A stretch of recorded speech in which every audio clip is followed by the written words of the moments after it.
The great Maya Angelou once said, "I have made many mistakes and no doubt will make more before I die. When I've seen pain, when I've found that my ineptness has caused displeasure, I have learned to accept my responsibility and to forgive myself first, then to apologize to anyone injured by my misreckoning."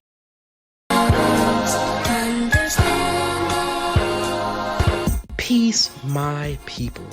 Welcome to I Must Be BUGN, where we have honest, relatable conversations packed with powerful insights that spark curiosity and help melanated, gifted, and neurodivergent folks feel seen, safe, and celebrated.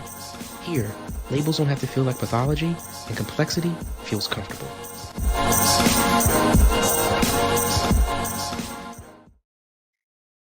Welcome to the latest episode of I Must Be BUGN. This is your host, Sheldon Gay. It's always so honored for you to be here, particularly with the beginning of this brand new season. So let's get started with the thing that we always start with, which is a visual description for those who it might be helpful for. So again, my name is Sheldon Gay. I use pronouns he and him. I am a Black man in my 40s with light brown skin. I have on my right wrist a black watch. On my left wrist is a bracelet that contains purple crystal. I have on black over-ear headphones, and today I am wearing a red shirt, which is in honor of the African American History Museum in Washington, D.C. For those who know the signs of the times, yeah, hat tip to that, right? Behind me is a series of black bricks, as well as a bookshelf with some of my favorite books, as well as some of my favorite personal items, including a pillow of my design, which says labels don't have to feel like pathology. Okay, so tell me, what would you do if you hurt someone, but when you try to explain, they take the reason that you give as an excuse? Recently, a friend of mine was upset with me because I ignored their message. And while they thought that I was punishing them for things that they said, the truth was honestly different than that and absolutely much deeper. And so in this episode, one of the things that we're going to talk about is why I apologized anyway, and yet how I still honored my truth. Today, we're going to break down a major sticking point for neurodivergent people, the difference between excuses and reasons. So fundamentally, what we're going to learn today is the power of radical accountability, particularly in the context of neurodivergence. And so, as neurodivergent people, and certainly as gifted ones, we're far too familiar with being misunderstood and chastised because our thoughts and behaviors are being held to standards that don't honor our unique experiences. These experiences and needs definitely require space for explanation, but what we all also must do is make sure that we're finding space to account for the impact that those thoughts and reasons and behaviors, right, have on our relationships. And today, men, I want you to also pay attention, right? Because I want us to discuss the ways in which we can help to create the communities that we really want to live in. And so I'm sure many of you have seen the memes where neurodivergent people, right, that lamenting not knowing what neurotypicals, quote unquote, mean by reasons versus excuses, right? There's thousands of memes out there talking about this, and honestly, it's like 4 or 5 of them that are really just being shared thousands of times, right? But here's the thing, they're talking about those times when someone asks why you did something or failed to do something, and you tell them, and instead of accepting that response, they accuse you of making excuses. And so in that scenario, we don't feel heard, they're frustrated, we're frustrated, and no one wins. And so it can be hard to know what to do in these situations. And so let's talk about some examples. A personal example from my life is that once I was in a romantic relationship with a woman who wasn't able to get in touch with me when my watch actually reached out to her and alerted her that I was having an emergency. And it frightened her, particularly because she was someone who tended to be anxious about things. But frankly, I mean, there doesn't really need to be a reason. Obviously, that's perfectly understandable to be, frightened by. And so the thing is that unbeknownst to her, the watch was actually malfunctioning, and I had zero awareness that it had even sent the alert. And so she thought I was ignoring her, or worse, right? We're talking about a potential emergency here. But I didn't send the alert. I wasn't even aware of it. What do you think? Should I have apologized? Here's another example. Have you ever, been working on a job where you were asked to take on some tasks and either you turned in those tasks late or maybe you didn't turn them in at all? And when your manager is asking you, like, hey, what happened? Right? You explain that, things like people were coming by your desk, people were sending in the things that you needed late, or maybe they sent them in the wrong format, right? And maybe, frankly, it was even your manager who was the one who was stopping by your desk that was asking questions and adding extra tasks to, the things they'd asked you to do. And so when you try to walk through these things and explain what happened, they're not hearing it, right? And instead, they say something to you like, hey, this is unprofessional and the team can't work on excuses. Do you think that this has space for an apology as well? We'll talk about it. And let's talk, maybe more simply, but also more broadly, right? Maybe you just forgot to call a friend back, right? Or you got angry when someone asked you a question while you were in a moment of overwhelm, right? Maybe something was touching your arm, or maybe there were just too many things, too many sounds or questions being asked, whatever it was, right? And you got angry. Most of us don't actually set out to hurt people, right? And, we're generally working hard and trying to put in the effort. I know, particularly as neurodivergent people, we tend to be, or many of us can be hyper vigilant around these kinds of things. And so, why does explaining exactly what happened seem to make things worse? So, look, I know it's tempting for us to simply, blow this off as people being rude or inconsiderate or quote unquote neurotypical. However, I think that's an oversimplification that will simply only lead to the same kinds of broken or unhealthy relationships that we've already been having, right? And so, if you're listening to this podcast, I trust that you are someone who's committed to growth, right? And showing up better in your relationships, regardless of how other people are responding. And so, to be able to claim our healing and move forward, we need to take responsibility for our own actions and realize that, frankly, we have to provide our own security. And so, let's talk a little bit about what's actually really at play here.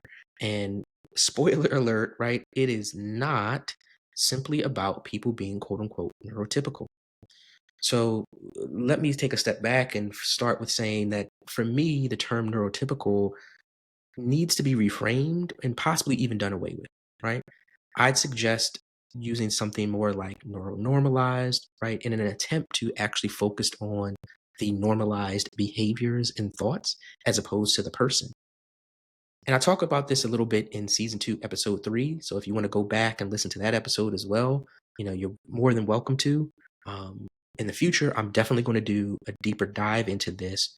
But what I really want to say is that, look, if we accept that we can't always tell if the other person across from us is neurodivergent, then it follows that we can't always tell if the person across from us that we think is neurotypical is actually a masked neurodivergent person, or maybe a neurodivergent person who has no idea that they are neurodivergent and are simply aligning with, behaviors and beliefs that they feel are a part of their identity. They feel like they're being true, but they're not actually, fully present with all the things that are within themselves, right?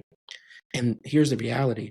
Excuse me. For me, certainly, right, the entire, nexus of this podcast, and for many of us here in this community, we have spent at least some portion of our lives doing just that, right?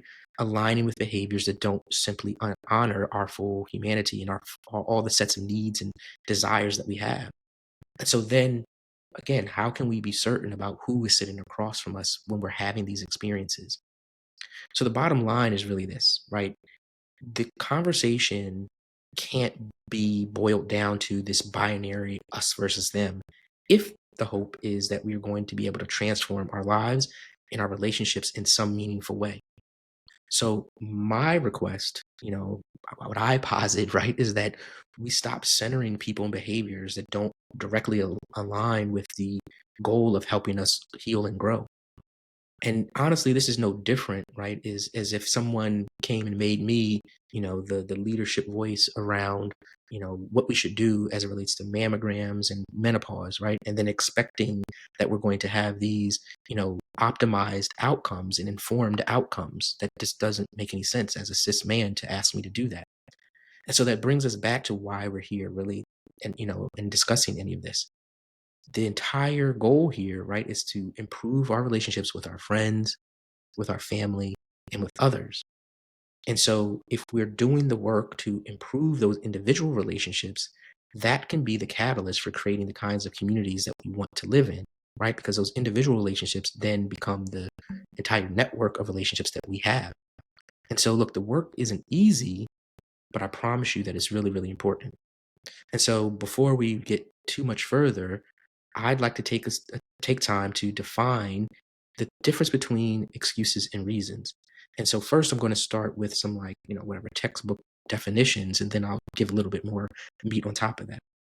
And so an excuse, one definition, is an attempt to lessen the blame attaching to a fault or offense, or seeking to defend or justify.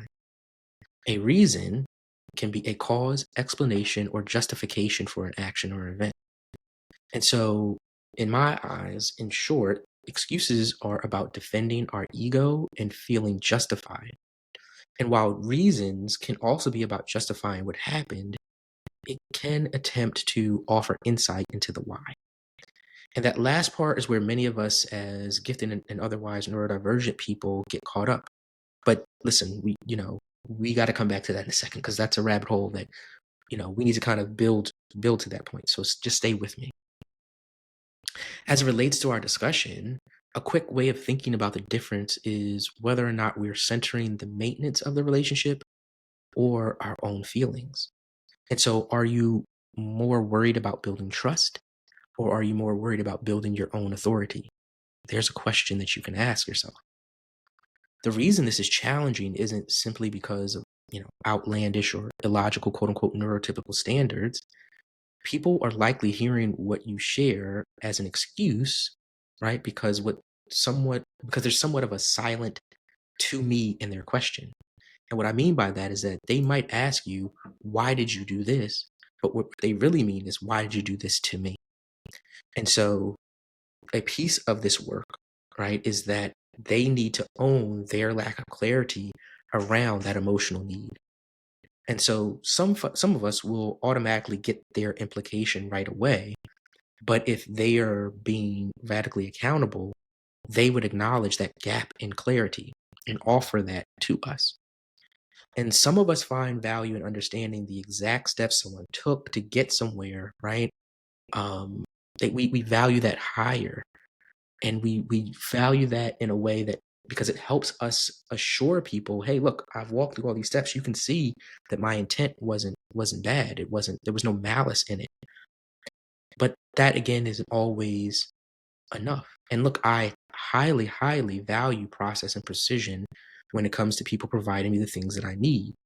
But I still think that there's much, much, much to be learned by understanding someone's thought process that too many fail to take the time to digest, right? I think that's another piece as well that folks really need to add into their um, process of understanding and relating to each other. Because believe me, I get it. I want things to be precise, but I do think that, um, again, there's things for us to really understand around that. And so let's also talk about what my perspective, at least, is on radical accountability. One definition is that radical accountability is a mindset and practice of taking complete, proactive ownership of one's thoughts, actions, and outcomes, rather than blaming external factors or others.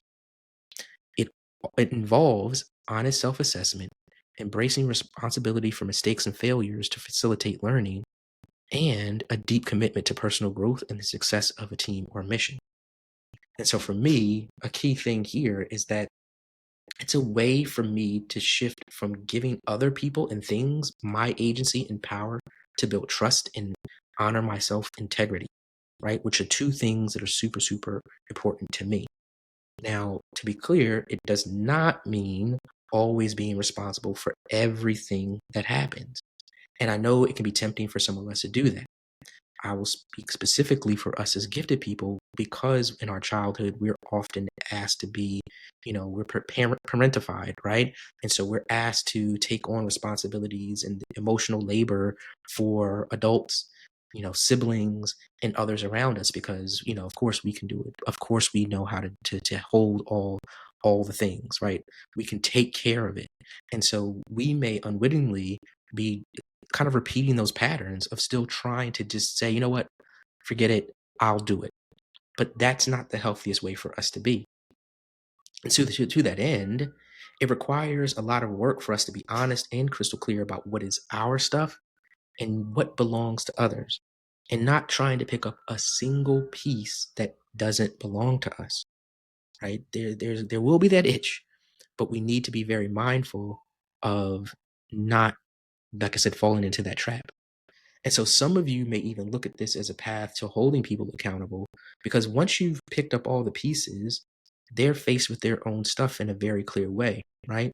So if there was a table with all the stuff, right? And you say, okay, I'm taking this, I'm taking that, I'm taking this luggage, I'm taking this baggage, and you've got it all in your hands.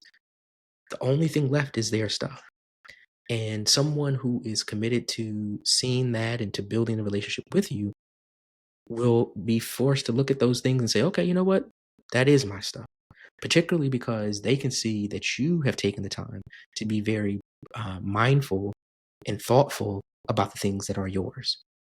And so, as gifted and neurodivergent people, we have various needs and accommodations that are preventing us from, fitting into the standards of behavior prescribed by most social expectations. Here in the US, which I can speak to most directly, that often involves things driven by capitalism, right? Such as being on time and quote unquote looking or speaking professional. And as you know, if you're here, more than likely you realize that this entire podcast, is about pushing back on those expectations and standards. However, in our relationships, with ourselves and with others, we have much more agency and therefore more responsibility. We might be late because of, an atypical relationship with time, but that still doesn't change the impact of missing your child's game or recital, right? Or, your partner's expecting you to be somewhere on time, right? It still doesn't change that impact. And so this episode is about finding balance between the two. And so, look, I know some of y'all are squirming or even giving me the side eye right now. I understand that this message isn't for everyone, but let me tell you who this message is for. I'm personally speaking to the people who are tired of feeling isolated and lonely. I'm speaking to the people who are tired of feeling misunderstood and feeling like people always assume they're mean or inconsiderate. I'm speaking to the people who want to feel connected to a community. I'm speaking as well to the people who not only hope for healthy, long lasting relationships, but want to believe they can readily manifest them. And so if that's you, keep walking with me. We're going to get there. We're going to get there. So in instances where there's tension, right, or there's outright disagreement, our ability to communicate, regulate, and draw boundaries is absolutely critical. If we go back, right, to the scenario where my partner was upset because of the emergency watch alert that I was unaware of, I can tell you what happened. I still found space to acknowledge how she might have felt, right, receiving that alert without being able to contact me, and apologize for the experience that she had, even though I knew full well it wasn't quote unquote my fault, right? I apologized. And now, Garmin, you owe me, right? Big time. But seriously, like, here's the thing. I didn't apologize because I had actively caused the watch to malfunction, but because I decided to do my best to center the connection and honor her feelings, right? And to be fair, it didn't necessarily mean that I received the reaction I dreamed of, but I can say that I can be proud of myself and have no regrets to this day as I reflect back on how I showed up. I also did take time to explain things right after I realized what happened with the watch, right? But what I led with was honoring her experience first. And so again, we're not setting goals based on how other people or going to react or to try to prevent them from leaving us or anything like that. That is a recipe for resentment and for depression. What we're here to do is to claim our own security in saying that no matter what happens, I can be secure in how I showed up and not in the future find myself ruminating about things that weren't really even my responsibility. And so, again, as a reminder, we have to accept that relating to others takes constant work and doesn't always end with everything tied up in a nice little bow.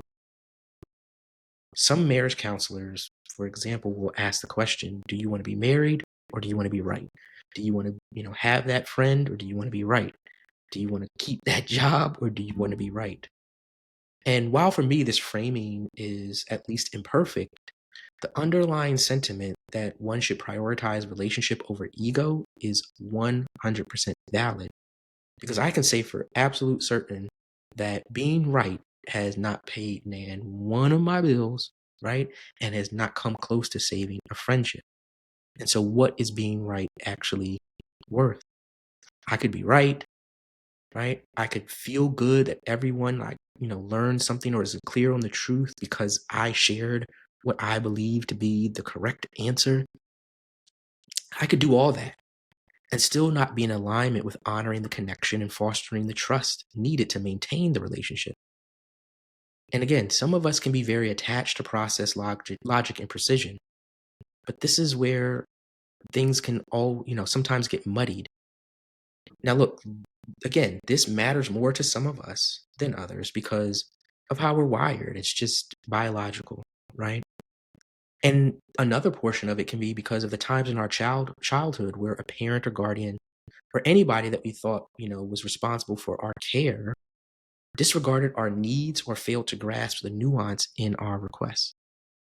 And so it's those times when someone, instead of giving you an apology for failing to meet your expectations or outright disregarding your boundaries, in those situations, we may have received reprimands, shaming, outright silence, or even physical violence.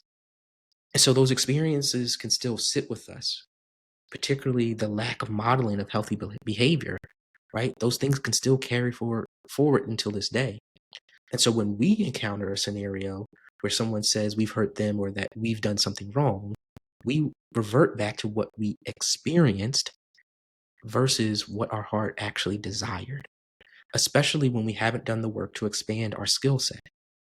And we may also get locked in on our feelings and sense of justice around our chronically unmet need for people to understand us, and that can be a roadblock.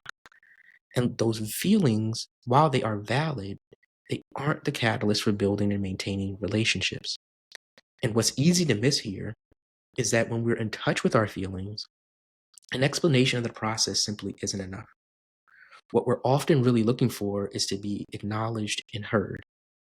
And so think back to when you were constantly forced to eat, the food that gave you the ick while being told that you were simply being too picky. How did it feel as they told you that, this is all we have, or I had worse options as a child, right? Um, how did that help you feel inside about your need for discomfort and being acknowledged? I remember recently my little cousin came by, like I, picked him up, brought him over to hang. So he was over here and I cooked him some food. And I looked over and I could tell he was just kind of like picking at it. And I'm like, so I asked him, like, what's going on? And at first he was a little bit apprehensive to share with me, right? But eventually he did share the part that kind of just he didn't like. But he was it was funny. He was quick to assure me, right, that the rest was good, which is nice, right? But before I dropped him off, what I made sure to do was to assure him that he could always tell me what he thought, excuse me, and it wouldn't hurt my feelings and I wouldn't be mad.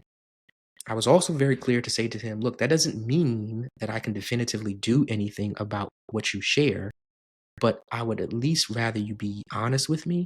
And then all I can do from there is my best, right? And honestly, I was speaking to him as much as I was speaking to young Sheldon, who could only dream, right, of that kind of safety, especially when it comes to my food preferences. And so let me take a quick pause and use this as an opportunity to share what the great Maya Angelou had to say. So this is a quote where she said, "I have made many mistakes and no doubt will make more before I die. When I have seen pain, when I have found that my ineptness has caused displeasure, I have learned to accept my responsibility and to forgive myself first, then to apologize to anyone injured by my misreckoning." So I'll read that one more time because I want us to really pay attention to what she's saying here. She says, "I have made many mistakes and no doubt will make more before I die. When I have seen pain, when I have found that my ineptness has caused displeasure, I have learned to accept my responsibility and to forgive myself first, then to apologize to anyone injured by my misreckoning." And so I love this quote for a few different reasons, but I'll tell you there's three particular reasons why I really, really love this quote. And it's three acknowledgments. The first is an acknowledgement of one's fallibility, right? That harm doesn't necessitate, cruel intent. We can still harm people regardless of how we might feel about ourselves, right? And that leads to us acknowledging our humanity, right? And giving ourselves grace and forgiving ourselves first. Because if we can't forgive ourselves, it makes it really hard to do the last acknowledgement, which is the acknowledgement of the harm that we've caused and hopefully the opportunity for repair. And so let's go back to talking about that scenario where our manager has chastised us for not having the report in on time, right? So, right, like in this scenario, we talked about like people were distracting us, things came up. Sometimes life just be lifing, as they say, right? There's still an opportunity to apologize because the team was still impacted. And so saying something like, "I'm sorry that my not getting the report in on time impacted the team. I can imagine how frustrating that is," can go a long way. There is still an opportunity to assert our needs, around, our different accommodations and how we'd like to be supported and making sure this doesn't happen again, right? But we first have to ask if they're ready for that, right? And so if they say yes, this is where you can start to remind them about those things, right? And if they're not ready, that's fine. Give them that space. But what you can do for yourself to make sure that you don't feel like you'll lose sight of them is write them down, right? And let them know, hey, look, I'm going to write these things down and I'd love to share them with you in the future. And this will demonstrate that you're not just bringing up problems, but that you're offering solutions.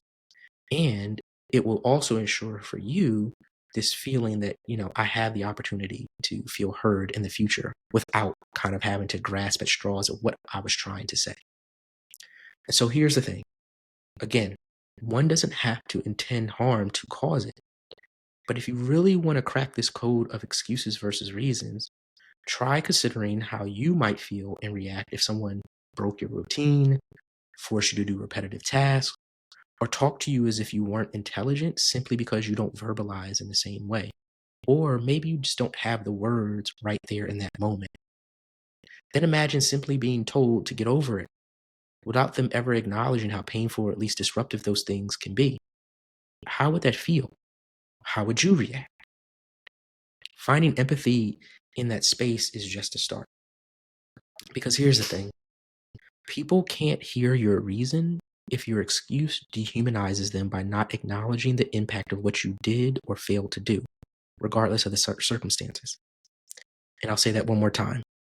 People can't hear your reason if your excuse dehumanizes them by not acknowledging the impact of what you did or failed to do, regardless of the circumstances. And look, again, this isn't some sort of magic pill. It won't make everyone suddenly change their reaction. Some may be even thrown for a loop by this new behavior and react defensively because now you've been the one who's broken the script of back and forth that they've come to expect.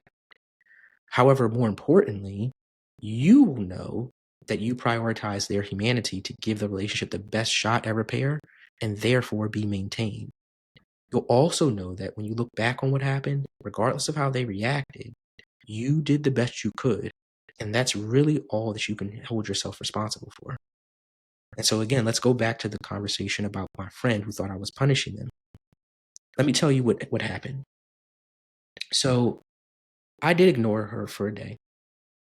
And but it wasn't some sort of punitive act. I just didn't know how to respond that wouldn't devolve into a conversation that I wasn't ready to have. Now, I acknowledge I should have followed up with some kind of response to at least acknowledge her message. But here's the deeper insight. One of my top triggers is feeling unheard or feeling like what I'm saying is going to be misunderstood and turned into a dead end conversation or argument. I'm at the point in my life where I realize how much arguments drain me, as well as how the worst parts of me, like snark, sarcasm, and condescension, come out when I get into arguments instead of discussions. And so I do my best to avoid arguments at all costs, especially with people that I care about. And to that end, I just went on and did other things in my life and chose to avoid the issue. Again, not the best thing. But the next time that I reached out to her, I decided to pull up on her in person and apologize. You know, we were supposed to hang out that day, and but she had asked for a rain check and made other plans. And so again, I knew that I was going to be in the area anyway, and I decided again, like let me pull up and stand on business and apologize. And so later, as I'm talking to her, I'm explaining to her that one of the things I wanted to make sure that I was doing is being mindful not to be like my dad and disappear on folks, only to reappear without any acknowledgement that I ever inexplicably ghosted folks. And so as I apologized, I could see that she didn't expect this apology and that she ended up actually thanking me. Um, when she started to tell me that that I was punishing her, I acknowledged I could understand why it would look that way, but that's not really what it was. Regardless, I apologized to her for making her feel as though she was being punished. And, I went to take a little bit of time to explain that I don't even believe in punishment, particularly like she's not my child, right? But generally, I don't believe in punishment anyway. I don't think it really gets at what many of us are actually looking to achieve. And so, I did spend a little bit of time, right? Like a couple seconds just sort of clarifying my perspective. But bottom line being is I did my best to center her feelings and how I heard her. And I know many people aren't used to this kind of, behavior and action, but that's exactly why we have to be the ones to model it for others so that they can, as we talked about earlier, if you've never seen someone react in this way, you don't even know it's an option. And so if she's listening to this episode, I hope that she both appreciates my apology and the opportunity to understand me better, right? And so again, we've talked a lot about this theory, right? A lot of theories so far, but I bet you're wondering, okay, Sheldon, like, how do we actually put this into practice? And don't worry, I got you. The first thing is when people ask you why you did something that hurt them, always make sure that you're centering the impact it had on them and their feelings first. Don't share anything about your process without first speaking to that. And if you're not sure how they feel, this is a perfect opportunity to ask something like, this relationship means a lot to me, and I can tell you're upset. Can you tell me more about what you're feeling? I know that some of us have trouble discerning what someone's feeling. And frankly, it's really, really helpful for people to be able to communicate, that to us so that we're not guessing or assuming, right, anything. And again, to that point, hopefully they can be clear about their feelings. Not everyone has done that work to truly understand what's behind, for example, their anger. What's really behind their reaction so that you can properly address it. And so once they are able to do that, though, at that point, you only need to essentially reflect back the exact feelings they share. You don't need to add anything to it. You don't need to play Sherlock, right? And add other kind of esoteric thoughts behind it. You don't need to do anything beyond just simply saying something like, I heard you say that you felt, let's say disrespected, overlooked, frustrated. Does that align with what you're feeling? And if they agree, you can simply say, I apologize that I made you feel that way. And you probably, again, just want to name those again. I apologize that I made you feel disrespected, overlooked, right? Frustrated, all those kinds of things. And after you've hopefully successfully acknowledged their feelings, Here's where you can attempt to share your side of the story. However, you may want to ask for consent first. If this is a particularly emotionally charged situation, they may not be ready to process the information you have to share. In the same way that we oftentimes, as gifted and neurodivergent people, need time to process lots of data, particularly when it's coming from places we hadn't expected. And so let's just say that they, you know, are listening. And so you can ask them, hey, do you have capacity for me to share my thought process on this? Or simply ask, how would you feel if I took time now to share my thought process? And once they've given their consent, do your best to share your thoughts while also being particularly mindful of not blaming them, only sharing your mindset and thought process. Again, we're talking about radical accountability. We're not talking about, again, this whole blame and shaming, right? We're disrupting that cycle. And so radical accountability and validation of other people's feelings, again, remind ourselves it does not mean that you have to agree with them, right, on what exactly happened, or that you even acknowledge that what you did was quote unquote wrong. But the truth is, as we remember, right and wrong no longer have a priority for those of us that are doing this work. We're building sustainable and healthy relationships, not stacking wins that we can never cash in for anything of value, right? Like, where do you cash those in? Like Chuck E. Cheese? Like, what are you going to get for those wins? Nothing. And so be open to the possibility that your method, while it may have been valid, it was not aligned with the full context of the situation. Our goal isn't to make this into a court case where you have to prove yourself or justify your actions. We're simply trying to acknowledge that it's possible for us to cause harm, even if you had the best intentions and even if your methods were precise. And so, for example, if you're late, regardless of the reason, you might say, I know this upsets you, and it feels like I don't respect your time. I assure you that I respect your time. And here's a little side note, right? Something else that I learned. You you don't want to say, and that's not true, right? You don't want to say, and it's not true that I don't respect your time.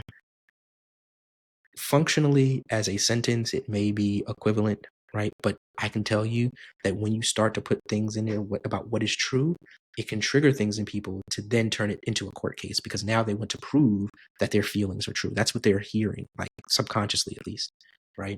And so just be mindful of that, right? Just affirm the thing that you want. Affirm the feeling that you want to affirm, and say it that way. And so then you might close out by saying, I apologize for not being here when I said I would. Because again, that's you taking ownership. That's, you weren't here when you said you would. And that's it. We're not saying anything more than that. You're not apologizing for the reason you were late. You're not apologizing because of the dumb driver who cut you off or was taking too long. You're also not apologizing because they have, a view that you think is incorrect, right? And that's the reason why they're actually upset. While, again, that can be effectively true, it's not going to help you build or maintain relationships. You're apologizing because the way they feel about the situation is an impetus for repair in the relationship, and you're simply acknowledging that. And so, men, come here. Pull up a chair, pull it a little closer. Turn up the volume a little bit louder if you need to. This is our part. It's important that we are mindful of how we've been socialized to assume confrontation always calls for us to defend ourselves in our position. It's also important for us to recognize the times that when we're standing in our truth, it can feel like aggressiveness to other people, especially if our tone or physical posture is elevated. And so if you are someone who is driven by a desire to lead, to be benevolent, and to maintain relationships, you have to ensure that you're skilled at de-escalation. Stop giving away your power to people and things outside of you, which you can't rely on to be aligned with your integrity. You have to choose things that your future self will be proud of. So to that end, find softness without timidity. The leadership and power we seek are rooted in clarity and compassion, not domination. The strongest person is the one who can get results without fear, force, or manipulation. So I'll say that again. Find softness without timidity.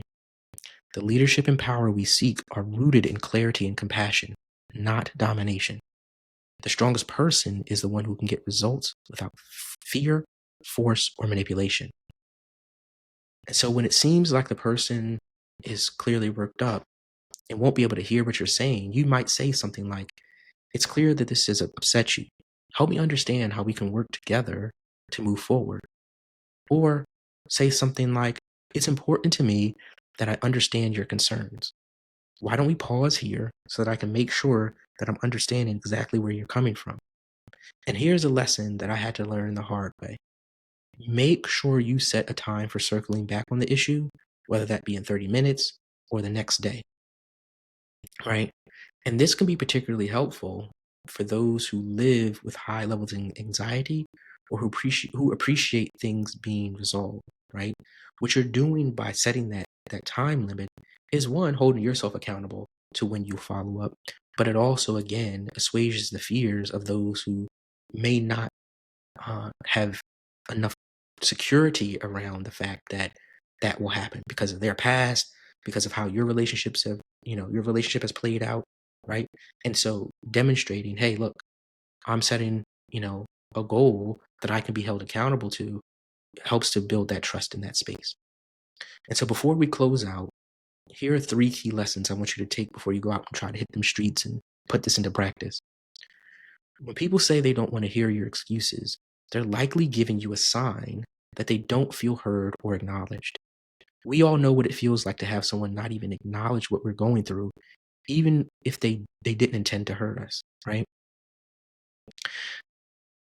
Next is, if you want to have healthier and longer relationships, become an elite apologizer.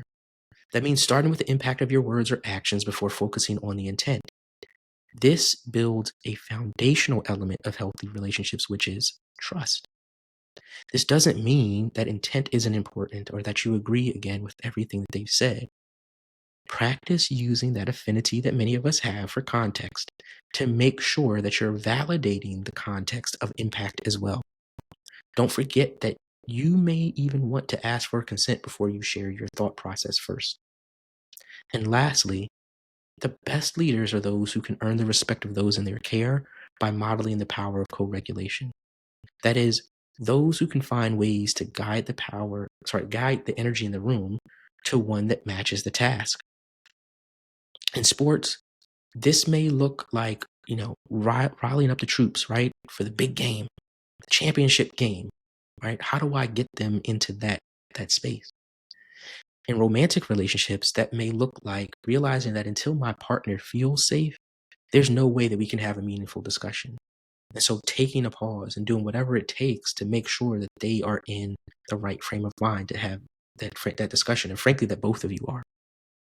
We don't need to control or be responsible for other people's emotions, but we can be a catalyst for the kinds of interactions that serve us. And so if you are someone who's looking for help navigating challenging conversations that reflect your needs and your truth while honoring your relationships, go ahead right now to my website, and it's in the show notes, sheldongayisbugn.com, and book a call where we can discuss specific steps to help you immediately gain respect and improve your interactions. And so with that, I'm concluding this episode, but I want to first leave you with 3 things. Take time today to help a child feel seen. Start with your inner child. Don't be clever, be wise. Change yourself and you will truly change the world. And remember, labels don't have to feel like pathology. Thank you so much. See you the next one.